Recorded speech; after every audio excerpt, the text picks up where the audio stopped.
Hi everybody, I hope that you all are doing well in your lives. Welcome back to the channel. Today we are going to study our chapter number 6, Rural Administration of Class 6 NCERT Polity. So let's begin. See, in this chapter, we are going to study everything that how a rural administration works and specifically हम यहाँ पे देखेंगे दो rural administrative officers के बारे में और वो किस तरीके से काम करते हैं, उनका क्या पूरा प्रोसेस रहता है, ये सब. So you know that there are more than 6 lakh villages in India. हम जानते हैं 6 लाख विलेजेस हमारे पास इंडिया में हैं और उससे ज़्यादा ही हैं. तो उन सारे विलेजेस की नीड्स का ख्याल रखना, जैसे उनके यहाँ पानी आ रहा है, इलेक्ट्रिसिटी आ रही है, रोड्स के कनेक्शन अच्छे तो हैं, ये कोई छोटा टास्क तो नहीं है ना. इसके साथ ही साथ हमें लैंड रिकॉर्ड्स भी मेंटेन करके रखने पड़ते हैं क्योंकि बहुत ज़्यादा कॉन्फ्लिक्ट होते हैं और मेनली गाँव में लैंड को लेके कॉन्फ्लिक्ट बहुत ज़्यादा होते हैं क्योंकि वहाँ पे फार्मर्स बहुत ज़्यादा हैं. राइट, जो एग्रीकल्चर है वो गाँव में ही परसिस्ट करता है ज़्यादातर. सो दैट इज़ वाई इसके साथ काम करना, ये इतनी लार्ज मशीनरी है, तो इन सब चीज़ों के लिए कैसे काम करते हैं, how do we deal with all this, that is what we are going to study in this chapter.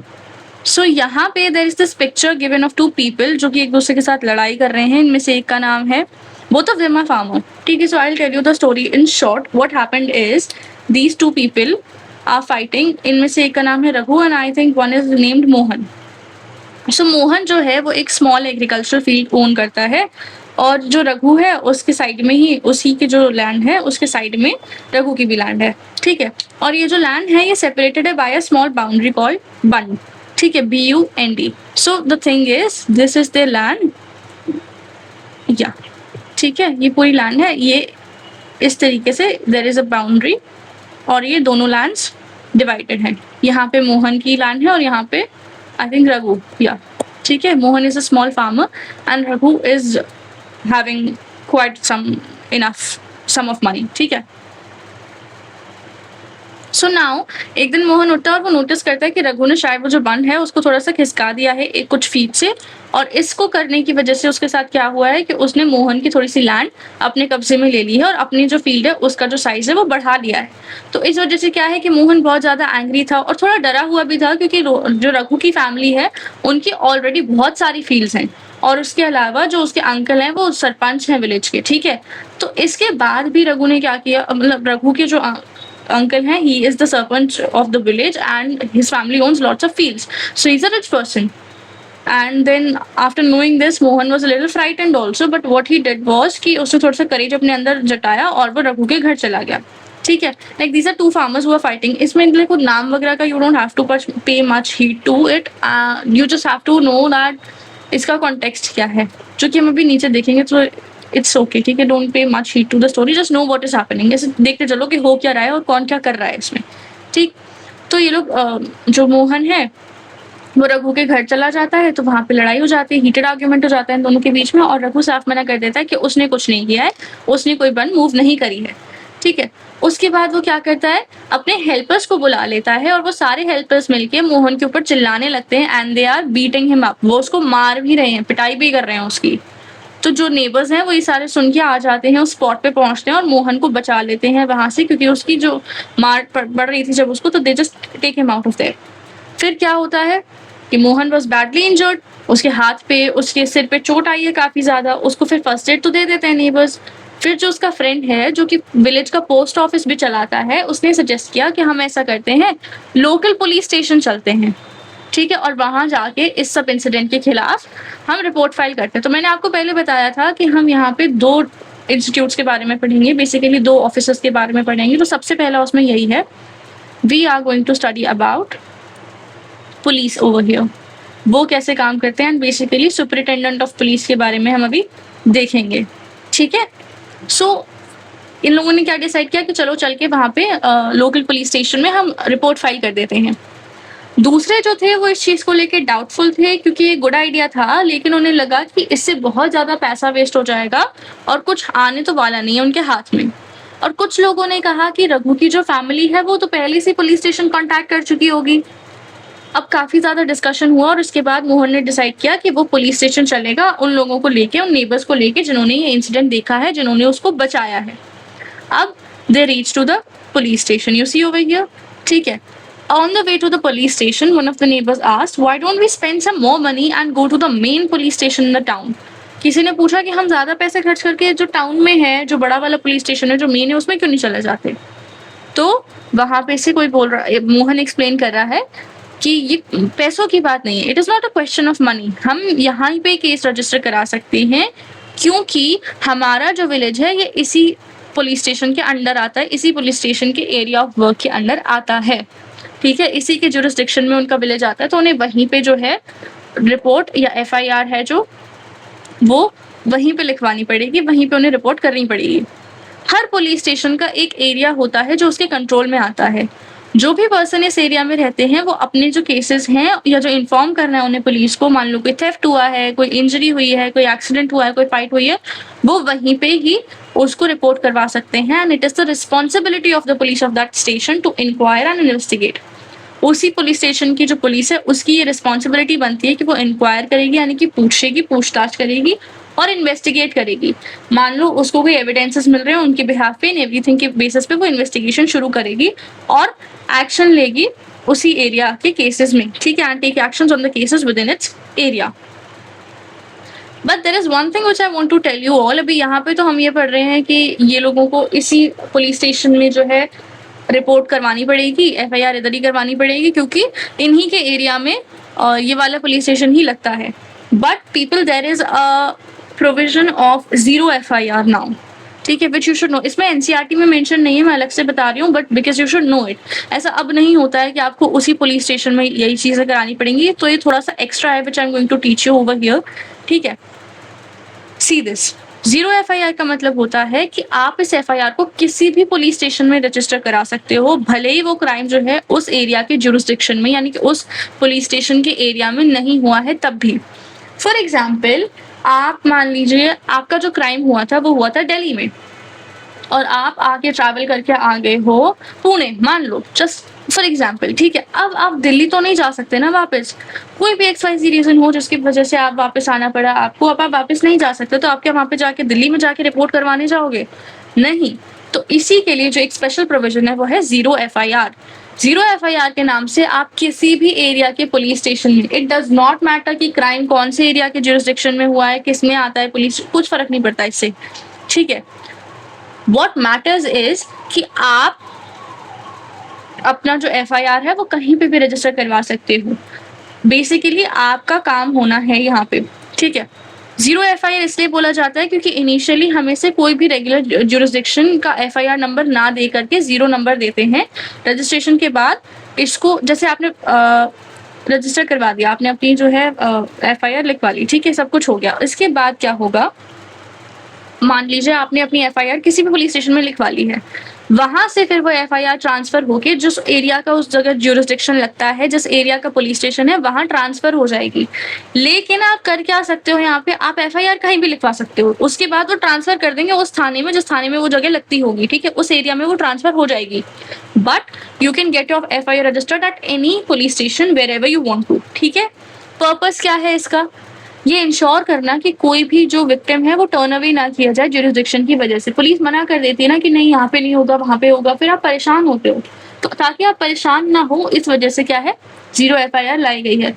और मान लीजिए कोई सीरियस क्राइम है, मान लो किसी के साथ बहुत ज्यादा असॉल्ट हुआ है, वो इंसान नहीं ट्रैवल कर सकता उस जुरिस्डिक्शन में, तो वो क्या करेगा, वो किसी और जुरिस्डिक्शन के वहां पे जाके पुलिस स्टेशन में जाके वो रिपोर्ट करवा देंगे और ये मेक श्योर करना कि लीगल एक्शन इमीडिएटली बिगिन हो रहा है। लेकिन there is one thing which you should always remember कि 0 FIR applies only to cognizable offence. सिर्फ और सिर्फ कॉग्निजेबल ऑफेंसेस पे ही 0 FIR लागू होती है, नॉन कॉग्निजेबल ऑफेंसेस पे 0 FIR लागू नहीं होती। कॉग्निजेबल ऑफेंस क्या होता है? A cognizable offence is a serious crime, एक सीरियस क्राइम जिसमें पुलिस क्या करेगी, तुरंत रजिस्टर करेगी और FIR करेगी, इमीडिएटली इन्वेस्टिगेट करेगी और उसको और जो पुलिस है उसको प्रायर इन्फॉर्मेशन यानी कि पहले से परमिशन नहीं लेनी पड़ेगी कोर्ट से, वो खुद ही इन्वेस्टिगेट करना शुरू कर सकते हैं। देखो कॉग्निजेबल ऑफेंसेस में क्या होता है, पुलिस को पहले कोर्ट के पास जाना पड़ता है, वहां से उनको जो है परमिशन लेनी पड़ती है पहले, और उसके बाद they can start to investigate etcetera. Cognizable offences में होता है, मान लीजिए आपने किसी के साथ बहस हुई है या किसी ने ये बोला है आपके FIR में दैट ये जो है मेरे बारे में अजीब-अजीब चीज़ें फैला रहे हैं, तो that is a non cognizable offence, ठीक है? That is non cognizable offence. Cognizable offence होता है murder, rape, kidnapping, robbery, acid attack, serious assault या dowry death.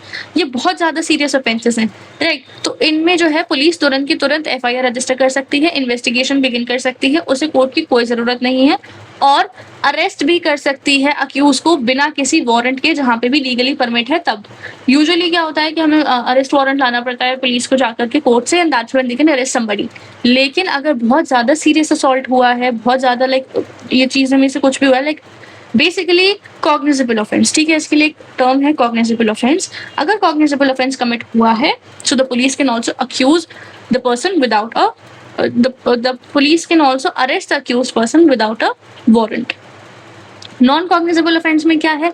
Non cognizable offence क्योंकि लेस सीरियस ऑफेंसेस होते हैं, तो इसमें पुलिस जो है वो यूजुअली बिना कोर्ट की परमिशन के, बिना मजिस्ट्रेट की परमिशन के इन्वेस्टिगेशन शुरू नहीं कर सकती। नॉन कॉग्निजेबल ऑफेंसेस कौन से हुए? डिफेमेशन, पब्लिक न्यूसेंस, ठीक है? You can take screenshot of all this. देखो कॉग्निजेबल ऑफेंस क्या हुआ? Murder, kidnapping, robbery, rape, acid attack, ये बहुत सीरियस असॉल्ट्स है, राइट? बहुत ज्यादा सीरियस क्राइम्स है। नॉन कॉग्निजेबल ऑफेंस क्या हो गया? डिफेमेशन हो रहा है, पब्लिक में कोई न्यूसेंस हो रहा है, ये सारी चीजें। जीरो एफआईआर काम कैसे करती है? हमें पता है जीरो एफआईआर हम कहीं पे भी लिखवा सकते हैं, किसी भी पुलिस स्टेशन में, फर्क नहीं पड़ता कि कौन सा ज्यूरिसडिक्शन लगता है उस पुलिस स्टेशन का। हमें एफआईआर लिखवानी है, हम जाके एफआईआर लिखवा रहे हैं, सीधा सीधा, ठीक है?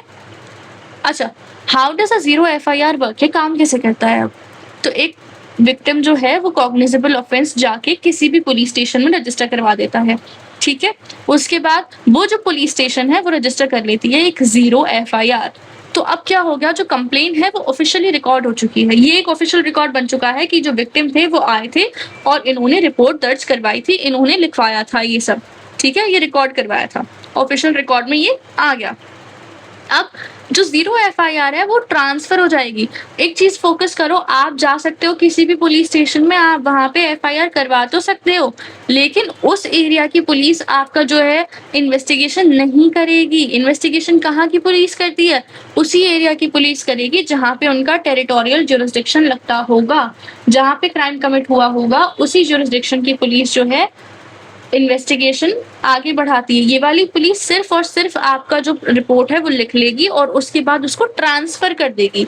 हम ये क्यों कर रहे हैं? काम तो आप कर नहीं रहे हो, ट्रांसफर ही तो कर रहे हो। ये इसलिए कर रहे हैं ताकि किसी भी इंसान को जो परेशान है, जो विक्टिम है, उसे ट्रैवल ना करना पड़े, उसे और परेशानी ना हो, उसकी बात सुनी जाए, एक लीगल रिकॉर्ड बन जाया जाए, वगैरह वगैरह। We will study all this, I am just telling you, ठीक है? Don't get confused. तो क्या सबसे पहले जीरो एफआईआर कैसे काम करेगी? जो विक्टिम है वो कॉग्निजेबल ऑफेंस किसी भी पुलिस स्टेशन में रजिस्टर करवा देंगे, रिपोर्ट करवा देंगे। पुलिस जो है उस स्टेशन की वो क्या करेगी? जीरो एफआईआर रजिस्टर कर लेगी। फिर जो कंप्लेन है वो ऑफिशियली रिकॉर्ड हो जाएगी। उसके बाद जीरो एफआईआर ट्रांसफर हो जाएगी उस पुलिस स्टेशन में जिसका वो टेरिटोरियल जुरिसडिक्शन होगा। फिर क्या होगा? जो पुलिस स्टेशन है जिसका टेरिटोरियल जुरिसडिक्शन था वो इन्वेस्टिगेशन कैरी आउट करेंगे और फर्दर लीगल एक्शंस लेंगे, ठीक है? Easy, understood? यहाँ पे एक एग्जाम्पल है, मान लो एक स्टूडेंट है, वो किसी और स्टेट में पढ़ रही है, उसके साथ कोई हरासमेंट हुआ है और अब वो घर आ रही है, लेकिन वो वापस नहीं जा सकती इमीडिएटली क्योंकि उसे डर भी है, फाइनेंशियल डिफिकल्टीज भी हैं, एटसेट्रा एटसेट्रा, कोई भी रीजन हो सकता है। तो कंप्लेन डिले करने की बजाय, क्योंकि वो लोग जिन्होंने ऑफेंस किया होगा वो तो हो सकता है कि चले जाएं यहाँ से, कुछ भी करें, राइट? वो उस एरिया को ही छोड़ के चले जाएं। अब वो बेचारी जाएगी वापस तो कितना उसके साथ हैसल होगा ना। शी विल, एक तो she is already in fear, then there are financial difficulties. तो सबको हटाने के लिए यूजुअली क्या होगा, वो क्या कर सकती है? सीधा सीधा कहीं पे भी जो भी उसका नियरेस्ट पुलिस स्टेशन है वहां जाके zero FIR she can file. एक बार कंप्लेंट रजिस्टर हो गई, इमीडिएटली उसको ट्रांसफर कर दिया जाएगा उस पुलिस स्टेशन में जहां पे वो इंसिडेंट हुआ था, ठीक है? Now there is another example. Suppose there are 3 police station in a city. देखो, police station A, police station B and police station C. अब मान लीजिए कि जो चोरी हुई है, जो रॉबरी हुई है, वो पुलिस स्टेशन सी के एरिया के पास हुई है, लेकिन जिस विक्टिम के साथ ही चोरी हुई है वो पुलिस स्टेशन ए के पास है और अभी इजीली, आसानी से, जल्दी वो नहीं जा सकता पुलिस स्टेशन सी में। तो वो क्या करेगा victim? They will file a zero FIR at police station A. जिस भी पुलिस स्टेशन के पास वो है वो उधर जाके अपना जीरो एफआईआर लिखवा लेगा।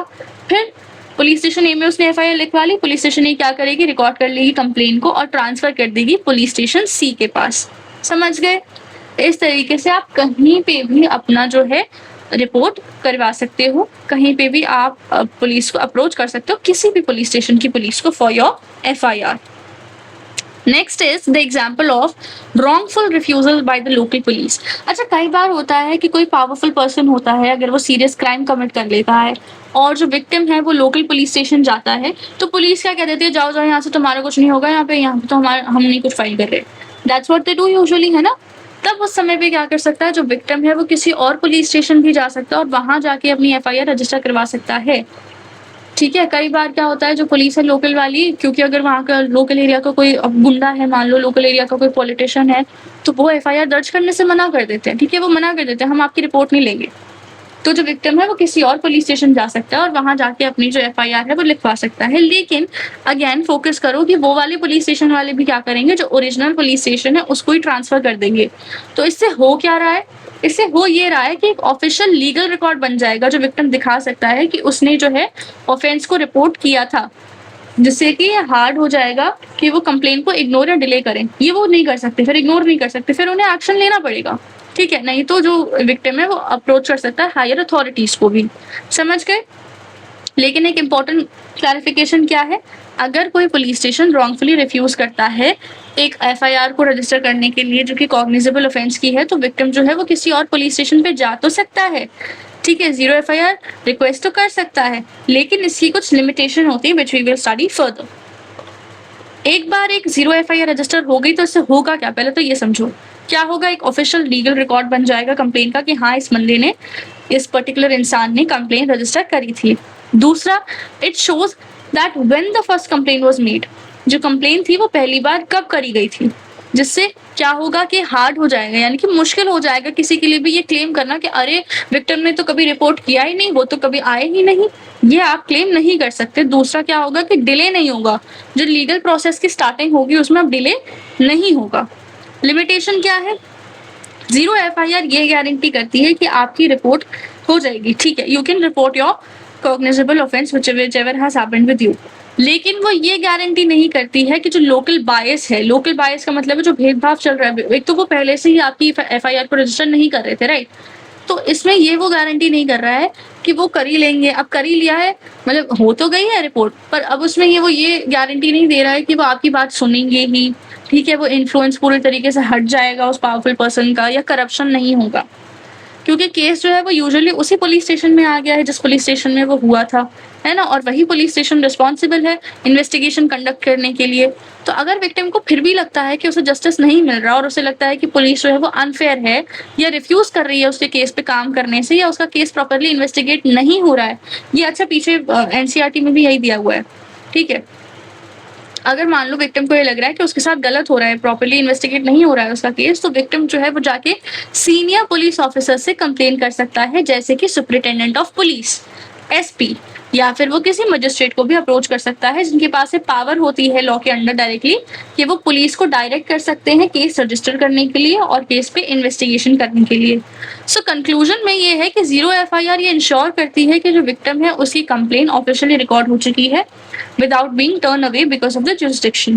All right, and it provides a formal starting point for the legal process that can be especially valuable when a victim initially faces resistance from the local police.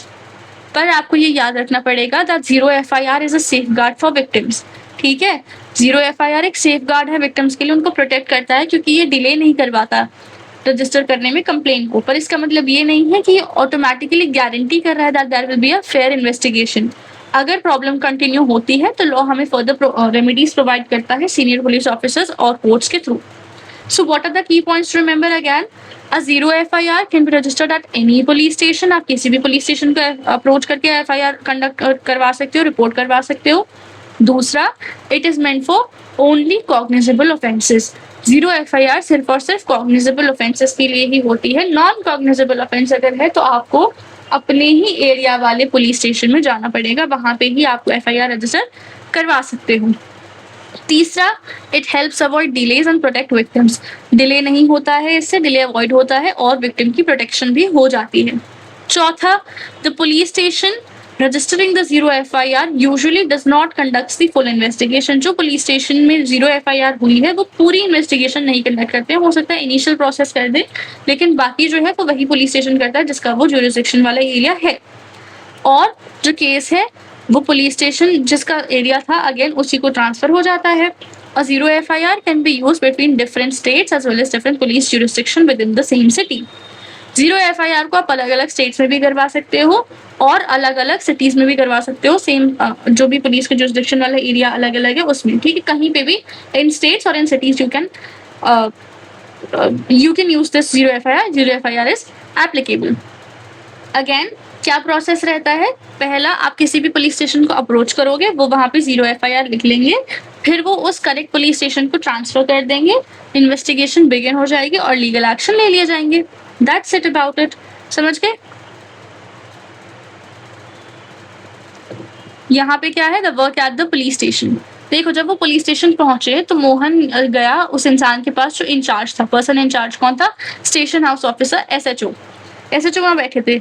अब उन्होंने उसे बताया, मतलब मोहन ने उसे बताया कि क्या क्या हुआ और उसने कहा कि वो जो है कंप्लेन रिटन में देना चाहता है। तो SHO ने उसे रूडली मना कर दिया कि जाओ यहाँ से, तुम मेरे को परेशान कर रहे हो, मैं तुम्हारा मेरा टाइम मत वेस्ट करो, ये छोटी छोटी कंप्लेन लिखूंगा मैं कोई और उन्हें इन्वेस्टिगेट करूंगा। तो मोहन ने जो है SHO को अपनी इंजरीज भी दिखाई कि देखिए मेरे को कितनी चोट आई है, लेकिन वो तब भी नहीं माना। तो अब इधर नहीं मान रहा है, वो ये नहीं रजिस्टर करेगा कंप्लेन, तो मोहन किसी और पुलिस स्टेशन में जाके जीरो FIR फाइल करा सकता था इजीली, ठीक है। अब आई am just telling you just so that you know कि अब क्या हो रहा है, क्या कैसे चलता है, ठीक। But let's get back to the story. So Mohan was puzzled and did not know what to do, और वो श्योर भी नहीं था कि उसकी कंप्लेन रिकॉर्ड क्यों नहीं हो रही है। तो वो गया, उसने अपने नेबर्स को बुलाया ऑफिस के अंदर और उन्होंने जो है काफी आर्ग्यू किया SHO के साथ कि देखिए मोहन को बहुत ज्यादा मार लगाई गई है, उसको बहुत पीटा गया है, और अगर हमने इसे नहीं बचाया होता तो हो सकता है कि इसको बहुत ज्यादा सीरियस इंजरी हो जाती। फिर उन्होंने इंसिस्ट किया कि जो केस है वो रजिस्टर किया जाए, और फाइनली जो है वो ऑफिसर मान गया। उसने मोहन को बोला कि कंप्लेन अपनी रिटन में दे दो, और बताया उन लोगों को जो उसके साथ आए थे कि वो जो है अगले दिन अपने कांस्टेबल भेज देगा इंसिडेंट को इन्वेस्टिगेट करने के लिए। Now let's talk about the maintenance of land records. जो लैंड रिकॉर्ड्स है उनका मेंटेनेंस भी तो कोई रखता होगा ना, कैसे क्या है, किसके पास कौन सी जमीन है, ये सब कौन देखता है, ये किसका काम है। आपने भी देखा कि मोहन और रघु जो थे वो बहुत ज्यादा लड़ रहे थे कि भाई कॉमन बाउंड्री है उनके फील्ड की जो कि शिफ्टेड हो चुकी है, तो कोई तरीका नहीं है जिसके थ्रू ये सेटल हो सके डिस्प्यूट एक पीसफुल मैनर में। और क्या ऐसे रिकॉर्ड्स होते हैं जो किसकी कौन सी जमीन है, किसका कौन सा विलेज में कहाँ पे क्या कैसे, ये सारी चीजों का भी तो कोई रिकॉर्ड होता होगा। तो लैंड को मेजर करना और रिकॉर्ड रखना लैंड के, ये सारा जो काम होता है वो काम होता है पटवारी का, ठीक है। Patwari is known by different names in different villages. इसको हम अलग अलग नाम से बुलाते हैं अलग अलग जगहों पे, जैसे कुछ विलेजेस में इसको बोला जाता है लेखपाल, ठीक है। Some village such officers are called lekhpal, in others कानूनगो और कर्मचारी और विलेज ऑफिसर एक्सेट्रा। इनमें से कुछ भी नाम इसका बुलाया जाता है अलग अलग जगहों पे, ठीक है। हम यहाँ पे जब बात करेंगे इसकी तो हम इसे बोलेंगे पटवारी। हर पटवारी रिस्पॉन्सिबल होता है कुछ ग्रुप ऑफ विलेजेस के लिए, ठीक है। कुछ ग्रुप ऑफ विलेजेस होगा, इतना पूरा ही मान लो, इसमें अलग अलग विलेजेस आ रहे हैं। इन सारे विलेजेस का जो भी लैंड रिकॉर्ड मेंटेन करना होगा, उसको अपडेट करने वाला सारा काम किसका होगा, पटवारी का। The patwari maintains and updates the land records of that village. वो सारे रिकॉर्ड्स जो है वो मेंटेन भी करेगा और अपडेट भी करेगा। मान लो किसी ने जमीन बेच दी है, किसी ने कोई जमीन खरीद ली है, किसी ने कुछ और किया है अपनी जमीन पे, वो सारा जो काम है ये एक पटवारी का काम रहता है। The map and the corresponding details from the register on the next page are small part of the records kept by the patwari. We'll look at that map. The patwari usually has ways of measuring agriculture fields. In some places a long chain is used. In above instance, the patwari would have measured both Mohan's and Raghu's field and compared them with the measurement on the map. पटवारी के usually कुछ तरीके होते हैं कि वो किस तरीके से मेजर करेगा इस एग्रीकल्चरल लैंड को। कुछ प्लेसेस में क्या होता है कि वो एक लॉन्ग चेन का इस्तेमाल करते हैं और उसके थ्रू वो इंश्योर करते हैं ये सारी चीजें। अब जैसे ऊपर वाला इंस्टांस था मोहन और रघु की वाली लड़ाई में, तो पटवारी अगर होता वो या फिर पटवारी को बुलाया जाता तो वो क्या करता, दोनों की फील्ड को मेजर कर लेता, ठीक है, और कंपेयर करता उस मेजरमेंट से जो उसने अपने मैप में लिखी होंगी। पटवारी एक मैप बना के रखता है ना, अपना रिकॉर्ड बना के रखता है उसके थ्रू। तो अगर वो मैच नहीं करती तो ये क्लियर हो जाता कि जो बाउंड्री है वो शिफ्ट हुई है फील्ड की। The patwari is also responsible for organizing the collection of land revenue from the farmers and providing information to the government about the crops grown in this area. पटवारी की जिम्मेदारी ये भी होती है कि वो लैंड रेवेन्यू, लैंड का tax जो होता है, जो लैंड टैक्स होगा, ठीक है, गवर्नमेंट कुछ टैक्स कलेक्ट करती है सब लोगों से, अगर वो एग्रीकल्चरल लैंड पे कुछ काम कर रहे हैं, उनके पास वो एग्रीकल्चरल लैंड है, तो उन्हें कुछ टैक्स पे करना पड़ता है। तो पटवारी की जिम्मेदारी ये भी होती है कि वो ऑर्गेनाइज कराएगा कलेक्शन को लैंड रेवेन्यू के। अच्छा, ऑर्गेनाइज कैसे कराता है? पटवारी लैंड रेवेन्यू लेता नहीं है, वो कलेक्ट नहीं करता, मैं बता दूं आपको, वो बस इसको करवाने में हेल्प करता है। किस तरीके से? This we will get to know. ठीक है, the patwari is responsible for organising the collection of land revenue from the farmers, और वो क्या करता है? इंफॉर्मेशन देता है गवर्नमेंट को कि कौन सी क्रॉप कौन से एरिया में उग रही है। पटवारी डोर टू डोर नहीं जाता, वो मनी कलेक्ट नहीं करता, लेकिन वो हेल्प करता है एक्यूरेट रिकॉर्ड्स को मेंटेन करने में। वो एक्यूरेट रिकॉर्ड्स मेंटेन करता है, ठीक है, तो गवर्नमेंट के पास एक डेटा पहुंच जाता है कि किसके पास कितनी जमीन है, ठीक है, कौन कौन सी जमीन को ओन करता है। अच्छा, ये जमीन जो है वो डिवाइड हो गई है या सोल्ड हो गया है, तो इन रिकॉर्ड्स के बेसिस पे जो रेवेन्यू डिपार्टमेंट होता है, उन्हें ये चीज पता चल जाती है कि कौन कितना टैक्स पे करने वाला है, किसका कितना टैक्स बनता है, who is supposed to pay the land revenue and how much, ठीक है, and then they can collect the correct amount. So patwari is like a record keeper. Now there is this line given in this NCERT which is saying कि वो ये भी ध्यान रखता है, ये भी इंफॉर्मेशन देता है गवर्नमेंट को कि कौन सी क्रॉप कहाँ पे कौन से एरिया में ग्रो हो रही है। तो ये जरूरी क्यों है? अब मान लीजिए अगर आप एक गवर्नमेंट हो तो आपको पता होना चाहिए ना कि इस साल कितना गेहूं उगेगा या कितने चावल उगेंगे। अच्छा, कौन से जो फार्मर्स हैं जो आलू उगा रहे हैं गेहूं की जगह, या फिर मान लो सूखा आ जाए या बाढ़ आ जाए तो कौन से फार्मर्स हैं जिनको बहुत ज्यादा अफेक्ट होगा, कौन सी क्रॉप्स हैं जिनको अफेक्ट होगा। तो ये सारी चीजें पता होनी चाहिए, क्योंकि इससे क्या होता है, गवर्नमेंट क्या कर सकती है, एस्टिमेट कर सकती है कि कितना फूड प्रोड्यूस होगा, फूड स्टोरेज प्लान कर सकती है, they can decide where to send seeds and fertilisers. Also what they can do, they can provide compensation if crops are damaged by floods and droughts as I explained above. और वो क्या कर सकते हैं, better farming policies भी बना सकते हैं। अगर मान लो 500 फार्मर्स हैं एक विलेज में और वो सारे के सारे शुगर केन उगा रहे हैं और पटवारी ने रिपोर्ट कर दिया और गवर्नमेंट को ये पता चल गया कि, तो अब गवर्नमेंट क्या करेगी, उसको पता है ना कि यहाँ पे 500 फार्मर्स हैं और वो सारे ही फार्मर्स अपने अपने जो फार्म्स हैं उस पे शुगर केन ग्रो कर रहे हैं। So what the government will do now, they will get to know about it and they will think, okay, this area needs enough water and maybe a nearby sugar mill. So the crop records help the government makes decisions also. Is this clear now? I hope that it is. So this is done from the records that are kept and this is why it's important for the patwari to regularly update these. पटवारी का ये भी काम है कि वो इन चीजों को regularly update करता चले, ठीक है, क्योंकि हो सकता है कि जो फार्मर्स हैं वो चेंज कर दें अपनी क्रॉप को जो उन्होंने अपनी फील्ड पे उगाई है, या कोई कहीं पे कोई वेल डिग अप कर दे। See this is the record of the patwari which he has kept. So keeping track of all this is the work of the revenue department. इस सारे काम का जो है ट्रैक रखना किसका काम है, रेवेन्यू डिपार्टमेंट का काम है, उस गवर्नमेंट के एरिया के। और जो सीनियर लोग होते हैं इस डिपार्टमेंट में वो पटवारी के काम को सुपरवाइज करते हैं। ये पटवारी किसके अंदर आता है, रेवेन्यू डिपार्टमेंट के अंदर आता है। रेवेन्यू डिपार्टमेंट के जो सीनियर ऑफिसर्स होते हैं डिपार्टमेंट के, वो क्या करते हैं, पटवारी के काम को सुपरवाइज करते हैं। I hope there is no confusion in this. All states in India are divided into districts. हमें पता है हर स्टेट जो है इंडिया में वो डिस्ट्रिक्ट्स में डिवाइडेड है, हमने पिछले चैप्टर में ही पढ़ा था, ठीक। So for managing matters relating to land these districts are divided into sub districts. हमें ये भी पता है, ये भी हमने पिछले चैप्टर में पढ़ा था। क्या हो रहा है, स्टेट्स हैं, स्टेट्स को हमने डिवाइड कर दिया डिस्ट्रिक्ट में, ठीक है, डिस्ट्रिक्ट को डिवाइड कर दिया सब डिस्ट्रिक्ट में,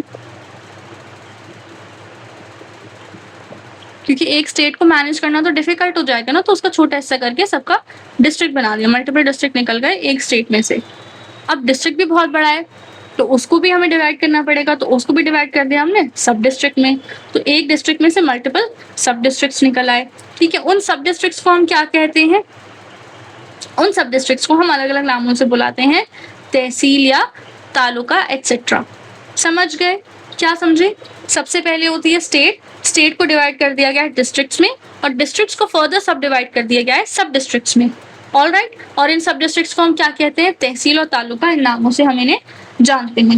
at the head is the district collector. अच्छा, डिस्ट्रिक्ट कलेक्टर कौन होता है? जो डिस्ट्रिक्ट का है, ठीक है, डिस्ट्रिक्ट मजिस्ट्रेट, डीएम, जो हमें बनना है, समझ गए? ठीक है, डिस्ट्रिक्ट के हेड होते हैं डिस्ट्रिक्ट मजिस्ट्रेट या डिस्ट्रिक्ट कलेक्टर, उनके अंडर ही सारे लोग आते हैं, सारे रेवेन्यू ऑफिसर्स उन्हीं के अंदर आते हैं। दे आर ऑल्सो, और जो रेवेन्यू ऑफिसर्स होते हैं उन्हें क्या कहते हैं हम? तहसीलदार। देखो, डिस्ट्रिक्ट लेवल पे कौन काम करेगा? डिस्ट्रिक्ट कलेक्टर काम करेगा, ठीक है। तहसील वाले लेवल पे कौन काम करेगा? सब डिस्ट्रिक्ट है ना, तो सब डिस्ट्रिक्ट तहसील कहते हैं, वहां कौन काम करेगा? वहां काम करेंगे तहसीलदार। तो ये जो तहसीलदार हैं ये डिस्ट्रिक्ट कलेक्टर के अंडर आते हैं, समझ गए? ये इनको असिस्ट करते हैं, इनकी अथॉरिटी होती है इनके ऊपर, समझ गए? So they have to hear disputes also. किसको डिस्प्यूट सुनने पड़ते हैं? रेवेन्यू ऑफिसर, तहसीलदार को। और जो तहसीलदार होते हैं, जो रेवेन्यू ऑफिसर्स होते हैं, वो सुपरवाइज करते हैं पटवारी के काम को और इंश्योर करते हैं जो लैंड रिकॉर्ड्स हैं वो प्रॉपरली केप्ट हो रहे हैं या नहीं हो रहे हैं, और जो लैंड रेवेन्यू है वो कलेक्ट हो रहा है प्रॉपरली या नहीं हो रहा है, ठीक है। I hope this is very clear, I have made sure. Again I will repeat, सबसे पहले डिस्ट्रिक्ट, सबसे पहले स्टेट्स को डिवाइड कर दिया डिस्ट्रिक्ट में, डिस्ट्रिक्ट का हेड कौन है? District collector. डिस्ट्रिक्ट को डिवाइड कर दिया तहसील या तालुकों में, तहसील का कौन हेड है? तहसीलदार। तहसीलदार किसको सुपरवाइज करते हैं? पटवारी। इसको पटवारी कौन होते हैं? पटवारी इसके अंदर ग्रुप ऑफ विलेजेस आता है जहाँ पे वो पूरा लैंड रिकॉर्ड रखते हैं कि कौन सी जमीन किसकी है, किसकी जमीन पे कितने कुएं हैं, किसकी जमीन पे कौन सी फसल उग रही है, ठीक है। पटवारी के काम को सुपरवाइज करते हैं तहसीलदार, और ये वो इंश्योर करते हैं, सुपरवाइज करते हैं, इंश्योर करते हैं कि पटवारी ने क्या किया है, लैंड रिकॉर्ड्स प्रॉपर्ली रखे हैं या नहीं रखे, और जो लैंड रेवेन्यू है वो प्रॉपर्ली कलेक्ट हो रहा है या नहीं हो रहा है, वो मेक श्योर करते हैं। तो फार्मर है they can also easily obtain a copy of their records. Tehsildar के ऑफिस से ही ये जो कॉपी है अपने रिकॉर्ड की, किसके रिकॉर्ड की? पटवारी के रिकॉर्ड की कॉपी मिलती है फार्मर्स को। और स्टूडेंट्स अपना कास्ट सर्टिफिकेट भी कहाँ से लेते हैं? वो भी वो लोग तहसीलदार के ऑफिस से ही लेते हैं। तो ये तहसीलदार का ऑफिस है जहाँ पे ये लैंड डिस्प्यूट्स सुने जाते हैं और सॉल्व किए जाते हैं। Okay, is this clear? I hope this is. तो दो ऑफिसर्स के बारे में पढ़ रहे थे ना हमने पढ़ लिया पटवारी के बारे में भी। अब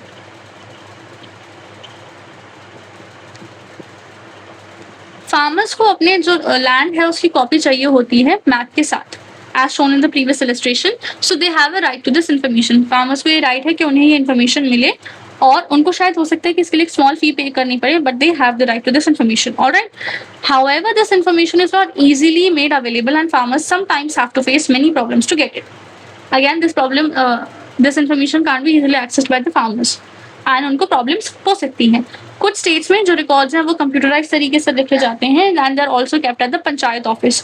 अब उन्हें हम पंचायत ऑफिस में भी रख देते हैं ताकि जो लोग हैं वो उसको रेगुलरली एक तो इजीली अपडेट हो पाए और रेगुलरली अवेलेबल हो पाए, रेगुलरली अपडेट हो पाए और ज़्यादा अच्छे तरीके से इजीली अवेलेबल भी रहे। चीज़ हमारे हाथ में ही है, विलेज की पंचायत ऑफिस में ही है, तो वहाँ जाके जो है इंसान उसको अच्छे से, जो फार्मर्स है उसको जाके एक्सेस कर सकते हैं easily. So what do you think farmers may require a copy of this record? क्या लगता है क्यों चाहिए होगी उनको ये कॉपी? हो सकता है कि किसी फार्मर को कोई प्लॉट खरीदना है किसी और फार्मर से, या फिर किसी को अपना प्रोड्यूस बेचना है, या फिर किसी को लोन चाहिए बैंक से, है ना, या मान लीजिए कि किसी को फर्टिलाइजर्स चाहिए, या farmer wants to divide his property amongst his children. तो ये सारी चीज़ें हो सकती हैं जिसमें उनको इस लैंड रिकॉर्ड की जरूरत पड़ सकती है। Now there is this poem which is a very beautiful poem honestly. This is saying a daughter's wish. Father inherited a house from his father. पापा को जो घर मिला वो उन्हें अपने पापा से मिल गया, और सब लोग कहते हैं कि जो पापा वाला घर है वो मेरे भाई को चला जाएगा। तो मेरा और मेरी मम्मी का क्या? This is by a girl, okay, this is a daughter's wish ना, so that is she is the one who saying this. This is a daughter's wish ना, so she is the one who saying this. So she is saying कि papa को उनका घर पापा से मिल गया, और सब लोग कहते हैं कि ये वाला घर जो है वो भैया को मिल जाएगा। और मेरा और मेरी मम्मी का क्या होगा? क्या अपने फादर के घर में ही जो शेयर एक्सपेक्ट कर रही हूँ मैं, ये बहुत ज़्यादा वुमनली नहीं है, मतलब ये लड़कियों वाला काम नहीं है, ये अच्छी बात नहीं है, ऐसा मुझे बताया जाता है कि अपने ही बाप के घर में, अपने ही फादर के घर में जो है अगर मैं एक शेयर एक्सपेक्ट कर रही हूँ कि मेरा भी इसमें हिस्सा हो, तो that is not a good thing. But I really want a place of my own. लेकिन मुझे खुद का भी एक घर चाहिए, मुझे डाउरी नहीं चाहिए, मुझे दहेज नहीं चाहिए सिल्क का और गोल्ड का। I want a place of my own. So regarding this हमारे पास आया है एक नया लॉ। जिसका नाम है हिंदू सक्सेशन अमेंडमेंट एक्ट 2005। इस एक्ट के अंदर हमें ज्यादातर ये लगता है, जब हम फार्मर्स के बारे में सोचते हैं जिनकी लैंड होती है, मान लो मैं आपसे कह रही हूँ कि there are farmers who own multiple land, तो आपके दिमाग में क्या आया होगा? You are thinking of a man, right? We think of man only. Women are seen as people who work on the fields. औरतों को हम उन लोगों के तरीके से देखते हैं जो फील्ड्स पे काम करते हैं लेकिन फील्ड को ओन नहीं करते, ठीक? That's how we see them. Till recently in some states Hindu women did not get a share in families' agricultural land. अभी तक क्या था कि कुछ स्टेट्स में हिंदू औरतों को एक शेयर नहीं मिलता था, हिस्सा नहीं मिलता था अपनी फैमिली के एग्रीकल्चरल लैंड में। After the death of the father, his property was divided equally only amongst his sons. क्या होता था? अगर एक फादर है, उनकी डेथ हो चुकी है, तो उनकी जो एग्रीकल्चरल प्रॉपर्टी है उसको इक्वली केवल उनके बेटों के बीच में डिवाइड कर दिया जाता था, उनकी बेटियों के बीच में डिवाइड नहीं किया जाता था। लड़कियों को, डॉटर्स को उसका हिस्सा नहीं मिलता था। Recently this law was changed. अभी करंटली इस लॉ को चेंज कर दिया गया है और इस नए लॉ में जो सन्स हैं, डॉटर्स हैं और जो मदर हैं, यानी कि जो वाइफ होंगी उनकी, जिनकी भी ये जो एग्रीकल्चरल लैंड होगी उनकी, ठीक है, इन सबको एक इक्वल शेयर मिलेगा लैंड में। The same law will apply to all states and union territories of the country. ये सारा जो सेम लॉ है वो सारी यूनियन टेरिटरी और सारे के सारे स्टेट्स में लागू होगा उस कंट्री के। तो अब क्या है, पहले क्या हो रहा था कि सिर्फ बेटों को प्रॉपर्टी मिल रही थी, उन्हीं के बीच में वो डिवाइड हो रही थी इक्वली। अब क्या होगा, सन्स को भी मिलेगी, डॉटर्स को भी मिलेगी, मदर्स को भी मिलेगी, सबको इक्वल शेयर मिलेगा। तो इस वजह से क्या है, this law will benefit a large number of women. For example, Sudha is the eldest daughter of an agricultural family. She is married and lives in a neighboring village. After her father's death, Sudha comes often to help her mother with the farming work. सुधा जो है वो eldest daughter है एक agricultural family में, वो उसकी शादी हो चुकी है, वो किसी नेबरिंग विलेज में रहती है और उसके पापा की जो है डेथ हो चुकी है, her father has passed away. तो सुधा काफी बार आती है और अपनी मम्मी की हेल्प कराती है फार्मिंग के सारे काम में। तो उसकी जो माँ है उसने पटवारी से बोला है कि जो लैंड है वो उनके नाम पे ट्रांसफर कर दे, उनके किसके नाम पे, मदर के नाम पे ट्रांसफर हो जाए अब, और उसमें सारे बच्चों का जो है वो नाम लिख जाए, ठीक है? उस रिकॉर्ड में पटवारी इसको अपडेट कर ले रिकॉर्ड को। तो सुधा की जो मम्मी है वो कॉन्फिडेंटली ऑर्गेनाइज कर पा रही है farming with the help of younger brother and sister. ऐसे ही सुधा जो है वो भी अश्योरेंस में रहती है कि मान लो कल को उसके साथ कोई प्रॉब्लम हो भी गई तो उसके पास अपना शेयर ऑफ लैंड होगा जिसपे वो डिपेंड कर सकती है। And now this chapter has looked at some of the administrative works of the government, especially for the rural areas. We know that the first example related to maintaining law. सबसे पहला तो ये था maintaining law जिसमें हमने police पढ़ा, and the second maintaining land records, Patwari. In the first case we examined the role of police, and in the second that of Patwari. This work is supervised by the people in the department. अच्छा, इनका काम क्या है? Supervise होता है ना लोगों का काम डिपार्टमेंट वाले लोगों से, जैसे कि तहसीलदार और द सुपरिटेंडेंट ऑफ पुलिस। जो सुपरिटेंडेंट ऑफ पुलिस है, जो एसपी है, वो क्या करेगा, पुलिस के काम को सुपरवाइज करेगा, और जो तहसीलदार है वो क्या करेंगे, वो पटवारी के काम को सुपरवाइज करेंगे। So we have also seen how people use these services and some of the problems that they face. Yes, we have seen these services have to be used and made to function according to the laws that have been framed for them. You have probably seen many other public services and facilities provided by various departments of the government. So do the following exercise. This you don't have to do. Basically यही समझना है कि इस chapter में हमने क्या पढ़ा है। हमने पटवारी के बारे में पढ़ा, हमने पुलिस के बारे में पढ़ा, हमने पढ़ा कि तहसीलदार के बारे में और सुपरिटेंडेंट ऑफ द पुलिस के बारे में, और कुछ जो प्रॉब्लम होती है इन सारे इंस्टीट्यूशन को लेके, वो सारी चीजें। That was it for this chapter. These are some of the questions which you think you should attempt. देखो 50 to 100 words मैक्सिमम, 150 वर्ड्स में जाने ही नहीं, 50 शब्दों में, 100 शब्दों में, जितना तुम लिख सकते हो। और कोई ज़रूरी नहीं है कि तुम ऐसे प्रॉपर तरीके से लिख रहे हो, पहले इंट्रो फिर बॉडी फिर conclusion. If you can don't, simply इतना पता होना चाहिए कि हमें इसके रिगार्डिंग चीज़ आती है कि नहीं आती है। पॉइंटर्स में लिख दो, ठीक है, बुलेट पॉइंट्स बना के लिख दो, पर लिखो एक बार कोशिश करके देखो, अटेम्प्ट करके देखो। ये तो बहुत ईजी है। What is the work of the police, we can do list 2 things that the work of the patwari includes, ये भी कर सकते हैं। What is the work of a tehsildar, ये भी कर सकते हैं। What was the issue that the poem was trying to raise and do you think it is an important issue, why, ये भी हम कर सकते हैं। In what ways are the work of the panchayat that you read about in the previous chapter and the work of the patwari related to each other? This also you should attempt. Visit a police station. ये रहने दो. Who is in charge of all the police stations in a district? Find out. You can do this. Why do women benefit under the new law? You can attempt this, and you should attempt this one actually. And in your neighborhood, are there women who own properties, and how did they acquire it? Matlab, you can just think about it or just research about it thoda sa. Rest, as I've told you in the previous videos also, that once we complete this NCERT, I will be providing you with all these questions and their answers and a little note for the revision. एक one shot video I will be creating for this. तो तुम्हें इतना detail में नहीं करना पड़ेगा, वो सारे लाइन बाय लाइन एक्सप्लेनेशन होगा, तो वहाँ पे हम इजीली सब चीज़ों को पढ़ लेंगे अच्छे से, and then we will attempt it. But I want you all to attempt it also, ताकि थोड़ा सा ना you people have it in yourself, थोड़ा हैबिट होनी चाहिए उसके बाद, क्योंकि आंसर राइटिंग तो करनी है. So this is all that I had for you people in this video, in this chapter. If there are any doubts, ask me. You know that what you have to do. Just simply comment and let me know. Thank you for being. यार क्या हो रहा है आज?